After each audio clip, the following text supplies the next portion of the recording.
दोस्तों जय माता दी। 28 जून से 4 जुलाई तक एक एक दिन का पंचतत्वीय विश्लेषण सुनिए, समझिए और महसूस करिए।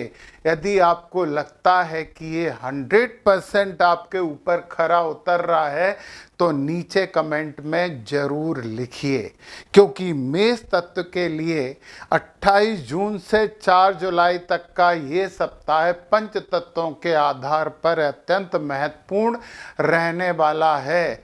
मेष राशि स्वयं अग्नि तत्व की राशि है, इसलिए इस सप्ताह आपके भीतर ऊर्जा, साहस, नेतृत्व क्षमता और निर्णय शक्ति स्वाभाविक रूप से सक्रिय रहेंगी। वर्तमान में ग्रह देखें तो सूर्य महाराज वायु तत्व की राशि में है, मंगल पृथ्वी तत्व की राशि में रहकर स्थिरता प्रदान कर रहे हैं, बुध, शुक्र और गुरु तीनों जल तत्व में समाहित हैं, यानी जल तत्व को बहुत बढ़ा रहे हैं। केतु अग्नि तत्व है और अग्नि तत्व में ही बैठा हुआ है।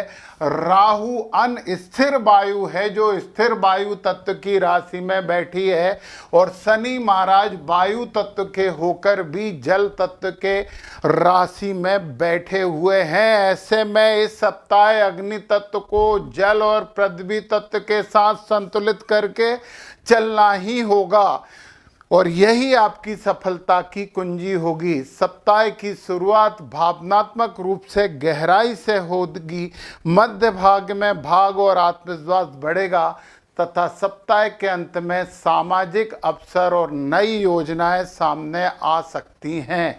28 जून को चंद्रमा यहाँ वृश्चिक राशि में अष्टम भाव में रहने वाले हैं और जल तत्व की अधिकता बढ़ रही है। मानसिक गहराई, आत्ममंथन और अचानक होने वाली घटनाओं पर ध्यान केंद्रित ये स्थिति कर सकती है।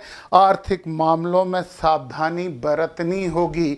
किसी पुराने विषय का समाधान मिल सकता है। भगवान शिव का जल अर्पित करें, जल अभिषेक करें और दिन की शुरुआत ध्यान से करें।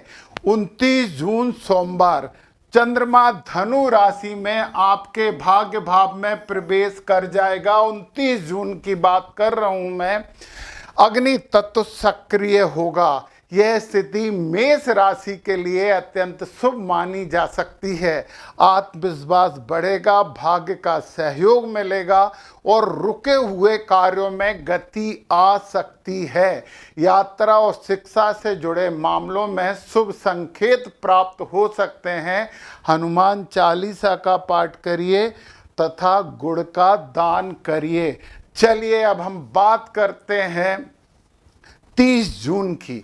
चंद्रमा अब भी धनु राशि में ही रहने वाले हैं, नवम भाग में रहेंगे।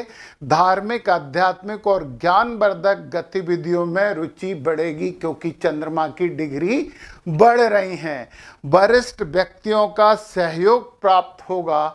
नई योजनाओं की शुरुआत के लिए समय अनुकूल रहेगा। किसी गुरुतुल्य व्यक्ति का सम्मान करें और पीले फल का दान करें। अब 1 जुलाई की बात करते हैं।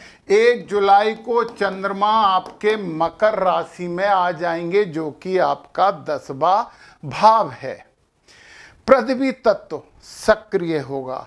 अब ध्यान कैरियर, कार्यक्षेत्र और जिम्मेदारियों पर केंद्रित होगा। वरिष्ठ अधिकारियों के साथ महत्वपूर्ण चर्चा हो सकती है। मेहनत का परिणाम मिलने की भी संभावना है। भगवान विष्णु की पूजन करें और हरी मूंग का दाल करें। 2 जुलाई को भी चंद्रमा यहीं रहने वाला है। कर्म प्रधान दिनों में से एक दिन होगा, मतलब आप सबसे ज्यादा कर्मठ सप्ताह के इस दिन में रहेंगे। कार्य क्षेत्र में आपकी क्षमता और नेतृत्व क्षमता की सराहना हो सकती है। नई जिम्मेदारी मिलने की संभावना है। पीली दाल का दान करें और गुरु मंत्र का जाप करें। 3 जुलाई की बात कर रहे हैं। 3 जुलाई शुक्रवार पृथ्वी तत्व की शक्ति अभी भी बनी रहेगी। आर्थिक मामलों और कैरियर में स्थिरता दिखाई देगी। किसी महत्वपूर्ण निर्णय के सकारात्मक परिणाम मिलने के संभावना है। धैर्य रखना चाहिए। माता लक्ष्मी का पूजन करें। किसी जरूरतमंद को भोजन कराएं। 4 जुलाई मतलब 3 की रात में ही चंद्रमा यहाँ आ जाएंगे और राहु वायु तत्व के साथ जल तत्व आ जाएगा, है पृथ्वी तत्व की राशि। तो ये बड़ी स्पेशल स्थिति होने वाली है। मित्रों, सामाजिक संपर्कों और भविष्य की योजनाओं पर ध्यान जाएगा। ये मित्रों का भी तो घर है। नए लोगों से मिलने और नए अवसर प्राप्त होने की संभावना है। समूह कार्यों में सफलता मिलेगी। शनि देव को तिल के तेल का दीपक अर्पित करें और श्रमिक वर्ग की सहायता करके ये 7 दिन बहुत अच्छे बना लें।